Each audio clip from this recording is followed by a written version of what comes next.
Hello, welcome to my main பயணம். கொஞ்சம் gap ஆயிடுச்சுங்க. குட்டிக்கு உடம்பு சரியில்லை, எனக்கும் உடம்பு சரியில்லை. சென்னையில் ஐ திங்க் சீஸ்னல் ஃப்ளூன்னு நினைக்கிறேன். எங்கே பாரு எல்லாத்துக்கும் ஃபீவர், த்ரோட் இன்ஃபெக்ஷன் அப்படின்னு சொல்கிறாங்க. எதுக்கு எல்லோரும் ரொம்ப சேஃபாக இருங்க. அதோடவே 2 எக்ஸாம்ஸ் போகாமல் ஹாலிடேஸும் வந்துருச்சு. லாஸ்ட் ஃப்ரைடேலேருந்து லீவ் விட்டுட்டாங்க. அப்புறம் நாங்கள் வந்து ஃப்ரைடே நைட்டே ஊருக்கு கிளம்பிடுவோம். மோஸ்ட்லி எப்போவுமே லீவ் விட்டு அந்த அன்றைக்கி நைட்டே கிளம்பிடுவோம். இந்த டைம் வந்து நாங்கள் சாட்டர்டே நைட் தான் கிளம்புறதா இருந்ததுங்க. அதனால குட்டியோட ஃப்ரெண்டும் அவங்க அம்மாவையும் இன்வைட் பண்ணியிருந்தோம். அவங்களும் வந்திருந்தாங்க. சாட்டர்டே ஃபுல்லாக அவங்க கூட டைம் ஸ்பெண்ட் பண்ணிவிட்டு ஈவினிங் வந்து கிளைமேட்டும் நல்லா இருந்தது. சரி நம்மளே கொண்டு போய் அவங்கள ட்ராப் பண்ணிட்டு வரலாம் அப்படின்னு அவங்க வீட்டுக்கு போயிருந்தோம். அவங்க இப்போ தான் ஈவி வாங்கி பழகிட்டு இருக்காங்க. ஆட்டோவில் வந்திருந்தாங்க. சரின்னு நாங்களே கொண்டு வந்து விட்டுட்டு போகலான்னு வந்தோம். இதுதாங்க அவங்க ஸ்ட்ரீட்டு. எனக்கு இந்த ஸ்ட்ரீட்குள்ளே வந்தாலே அவ்வளோ காமிங்காக ஒரு மாதிரி பீஸ்ஃபுல்லாக இருக்கும். நான் அவங்க வீட்டுக்குள்ளேயே போக மாட்டேன், இங்கேயே நின்று பேசிட்டு வந்துடுவேன். அவ்வளோ நல்லா இருக்கும். சரி நாங்கள் பேசிகிட்டு இருந்தோம், அவங்களும் விளையாண்டுட்டு இருந்தாங்கன்னு கொஞ்ச நேரம் நின்றுட்டோம். அதுக்கப்புறம் அவங்க டிவி வந்து முன்னாடி நாள் தான் வந்திருந்தது. சரின்னு அவங்க கூப்பிட்டு காமிச்சாங்க. அப்புறம் போய் அவங்க ஒரு ரவுண்டு ஓட்டிட்டு என்னையும் ஓட்டி பார்க்க சொல்லலான்னு கூப்பிட்டாங்க. அதுக்குள்ளே இவங்க 2 பேரும் அதில் ஏறிட்டு நாங்கள் ரவுண்டு போகிறோன்னு விளையாண்டுட்டு இருந்தாங்க. இதுதான் மகிழோட ஃப்ரெண்ட் நாளினி. அவங்க வந்து மோத்திஸ்ரீ அவங்க அம்மா. இவங்க 2 பேர்த்த விட நானும் அவங்க அம்மாவும் ரொம்ப க்ளோஸ் ஃப்ரெண்ட்ஸ் ஆகிட்டோங்க. குக்கிங் சூப்பராக பண்ணுறாங்க. அவங்கக்கிட்ட நிறைய ரெசிபிஸ் கேட்டு நான் இப்போ ட்ரை பண்ணிகிட்ருக்கேன். சீக்கிரமே நம்ம சேனலில் அதையும் ஆட் பண்ணுறேன் அப்பப்போ. அதுக்கப்புறம் நான் வந்து ஓட்டி பார்க்க சொன்னாங்க, நான் ஓட்டிகிட்டு இருந்தேன். என்னோடது வந்து வெஸ்பாங்க. அதை விட இந்த ஈவி வந்து ஹைட் கம்மியாக இருந்தனால அது என்னமோ ஏதோ டாய் 2 வீலர் ஓட்டுற மாதிரியே ஒரு ஃபீல். ரொம்ப ஜாய்ஃபுல்லாக ஒரு மாதிரி ரொம்ப குஷியாக இருந்தது, க்யூட்டாக. ஈவிங்கிறனால ரொம்ப ஸ்மூத்தாகவும் போச்சா, அதனால எனக்கே நிறுத்துறதுக்கு மனசு வரல. 4-5 ரவுண்டு போனோம். அவங்களும் 2 பேரும் இன்னொரு ரவுண்டுன்னு கேட்டுகிட்டே இருந்தாங்க. அதனால ஒரு 4-5 ரவுண்ட் போனால் அப்புறம் அவங்க வீடியோ எடுத்துகிட்டு இருந்தாங்க. எனக்கு ரொம்ப பிடிச்சி போச்சு. அதனால வாயெல்லாம் பல்லு ரொம்ப சூப்பராக இருக்குங்க அப்படின்னு சொல்லிட்டு எல்லாம் ஓட்டி பார்த்துட்டு அப்புறம் நாங்கள் கிளம்பிட்டோம். அந்த அன்றைக்கி நைட் எங்களுக்கு ஊருக்கு பஸ்ஸுங்க. அதனால கிளம்பி போயிட்டு ரெடி ஆகி டின்னர்லாம் முடிச்சுட்டு 9 o'clock பஸ்ஸில் ஏறியாச்சு. யூஸ்வலாக நானும் இவங்க குட்டியும் 1 month ஒன்ஸாவது நாங்கள் ஊருக்கு வந்துடுவோம். 3 டேஸ்க்கு மேலே லீவுனாலே அவங்க அப்பா ஊருக்கு அனுப்பிச்சிருவாங்க. இங்கே வீட்டுக்குள்ளேயே அடைஞ்சிருக்கான், விளையாடுறதுக்கும் யாரும் இல்லாமல். அதனால முடிஞ்ச அளவுக்கு ஊருக்கு போயிட்டு வாங்கன்னு அனுப்பிச்சி விட்ருவாங்க. இந்த டைம் அவங்க அப்ராட் போயிருந்தனால அம்மா எங்கள் கூட இருக்காங்க. அதனால 3 months மேலே ஆயிடுச்சுங்க. இதுவே எனக்கும் அவனுக்கும் ரொம்ப ஒரு லாங் கேப் மாதிரி தான். அதனால தான் ஓவர் எக்ஸைட்மெண்ட்டில் இருந்தான். எப்படா அப்பச்சி பார்க்கலாம், அம்ச்சி வீட்டு பார்க்கலாம், சிம்பா டைகர் பார்க்கணும் அப்படின்னு. அப்புறம் பஸ்னால் எங்களுக்கு ரொம்ப கம்ஃபர்டபுளாக இருக்குங்க. நைட்டு கோயம்பேட்டில் ஏறிட்டா பல்லடம் வந்து இறங்கிக்கலாம், அப்பா வந்து பிக்கப் பண்ணிக்குவாங்க. ட்ரெயின்னா நாங்கள் திருப்பூர் வந்துட்டுருக்கணும். அதுவும் இல்லாமல் இவன் அனத்த ஆரம்பிச்சிருவான், எப்போ இறங்குவோன்னு. பஸ்னால் ஏறினே தூங்கினானா நைட்டு வரைக்கும் ஒரு பிரச்சனையும் நைட் ஏறினா காலையில் வரைக்கும் ஒரு பிரச்சனையும் இல்லை. அதனால நாங்கள் பஸ்ஸில் தான் வருவோம்.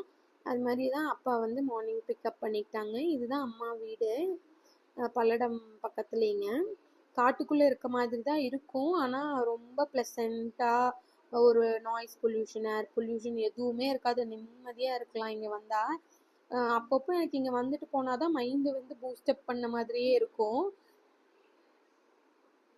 அந்த அன்னைக்கு க்ளவுடுமே என்னன்னு தெரில, அவ்வளோ பியூட்டிஃபுல்லாக இருந்தது. அதனால தான் நான் நிறையா கிளிப்ஸ் ஆட் பண்ணியிருக்கேன். இந்த க்ளவுடு, ஸ்கை இதெல்லாம் ரொம்ப ரசிப்பேன். அதனால எனக்கு கேலரியில் வந்து நிறைய இதுதான் இருக்குங்க. இது பாருங்க, அவ்வளோ அழகாக அது அந்த ட்ரீஸோட பிளான்ஸோட பார்க்கும்போது ரொம்ப பியூட்டிஃபுல்லாக இருந்தது. இதுதாங்க என் அம்மா வீடு. எனக்கு வந்து இங்கே இந்த வீட்டுக்குள்ளே விட இந்த திண்ணை தான் எனக்கு ரொம்ப பிடிக்கும். இங்கே சென்னையெல்லாம் போனதுக்கப்புறம் நான் இங்கே வந்தேன்னா அந்த ஒரு நாள் ஃபுல்லாக அந்த திண்ணையிலேயே உட்காந்துட்ருப்பேன். எனக்கு அதுவே ஒரு பெரிய ரிலாக்ஸேஷனாக இருக்கும். யாருக்கெல்லாம் இந்த மாதிரி திண்ணை வீடு, தோட்டத்தில், கிராமத்தில் இருக்கிறது ரொம்ப பிடிக்கும்னு கமெண்ட்ஸில் சொல்லுங்கள். வந்ததும் எங்கள் அப்பாவோட சிஸ்டர்ஸ் பக்கத்தில் தான் இருக்காங்க. அதில் வந்து சின்னாத்தா வீட்டுக்கு போகணும், ஆத்தாவை பார்த்துட்டு வரலான்னு அப்பச்சி கூட்டிகிட்டு போயிட்டு வந்தாச்சு சார். இப்படி தான் சுற்றிட்டு இருப்பாங்க. இங்கே வந்து அவன் பாட்டுக்கு ஜாலியாக அங்கே போனனால டிஷர்ட் இல்லைன்னா பாக்ஸரோட விளையாண்டுட்டு தண்ணியிலையும் மண்ணிலையும் விளையாண்டுருப்பான். இன்னைக்கு வந்து வாட்டர் கன் எடுத்தோடனே அப்பச்சி வேற புலம்ப ஆரம்பிச்சாரு. இங்கே மழை இல்லாமல் எல்லாம் ரொம்ப ட்ரையாக இருக்குது, தண்ணி வாங்கி ஊற்றுவோன்னு மாட்டிருக்குது, என்ன பண்ணுறதுனே தெரியல, செடியெல்லாம் தப்பிக்குமா என்னன்னே தெரியலேன்னு சொல்லி புலம்பிட்டு இருந்தாங்க. சரின்னு டீ குடிச்சிட்டு கொஞ்ச நேரம் அந்த நாய்மெல்லாம் பேசிகிட்டு இருந்தாங்க. இது வந்து நாங்கள் வச்சுருக்க 2 பெட் அனிமல்ஸ். இது வந்து டைகர். இது பப்பியாக இருக்கும்போது ரோட்லேருந்து தான் எடுத்துகிட்டு வந்தோம். இது வந்து ஹஸ்பண்ட் வீட்டில் இருக்க கிராஸ், ஜெர்மன் ஷெப்பர்ட் கிராஸோட பேபி தான். ஐ மீன் பப்பி எடுத்துகிட்டு வந்தோம். அது செம்ம துரு. டைகர் வந்து தேவைங்கிறப்போ மட்டும்தான் உழைக்குங்க. இது வந்து எந்நேரம் வீட்டை சுற்றிட்டே இருக்கனால பயப்படவே வேண்டியதில்லை, பாதுகாப்பெல்லாம். அப்புறம் அந்த அன்னைக்கு லஞ்ச்லாம் முடிச்சு தூங்கி எழுந்திரிச்சிட்டு ஈவினிங் வந்து சின்னத்து வீடு பெரியத்து வீடுன்னு அவங்களையெல்லாம் பார்க்கறதுக்காக வந்திருந்தோம். அப்படியே மச்சான் வீடும் தோட்டமும் இருக்குது, அங்கேயும் போயிட்டு எல்லாத்தையும் பார்த்தாச்சு. பார்த்துட்டு அப்புறம் அந்த அன்னைக்கு நைட் வந்து நாங்கள் தண்ணி சொல்லியிருந்தோங்க. அப்புறம் அதுவுமே வந்து ஒரு அத்தை பொண்ணோட வீட்டில் அந்த அண்ணா தான் வச்சுருக்காங்க இந்த வேனு. அப்புறம் அவங்கக்கிட்டே சொல்லி வாங்கிட்டோம், தங்கம் வாட்டர் அப்படின்னு. அப்புறம் அவங்க வந்து இது வந்து 7000 லிட்டர் கெப்பாசிட்டி. அப்புறம் வந்து ஃபில் பண்ணிட்டு கிளம்பிட்டாங்க. இது நெக்ஸ்ட் டே நைட்டுங்க. கோயம்புத்தூர் வேலையெல்லாம் இருந்ததுன்னு போயிட்டு அந்த அன்னைக்கு சின்னத்தையோட சன் வீட்டுக்கு போயிருந்தோம். அங்கே வந்து அப்புறம் கசின்ஸ் இவங்க 2 பேரும் சேர்ந்துட்டு நாங்கள் நிறைய நேரம் விளையாடணும், டைம் ஸ்பெண்ட் பண்ணணும், டின்னர் முடிச்சுட்டு போங்கன்னு சொல்லி ரகலை. அப்புறம் அதனால அப்படியே எல்லாம் வாசலில் உட்காந்துட்டோம், பெரிய வாசல். அதனால ஜாலியாக எல்லோரும் விளையாண்டுட்டு பழைய கதையெல்லாம் பேசிட்டு டைம் ஸ்பெண்ட் பண்ணிட்டு ஹாப்பியாக வந்தோம் அந்த அன்னைக்குங்க. எனக்கு வந்து அப்பப்போ இந்த மாதிரி வந்து சொந்த பந்தத்தையெல்லாம் பார்த்துட்டு அவங்க கூடலாம் டைம் ஸ்பெண்ட் பண்ணிட்டு போகிறதே ஒரு பெரிய ரிலாக்ஸேஷனாக இருக்கும். அவனும் அதை தான் விரும்புகிறான்.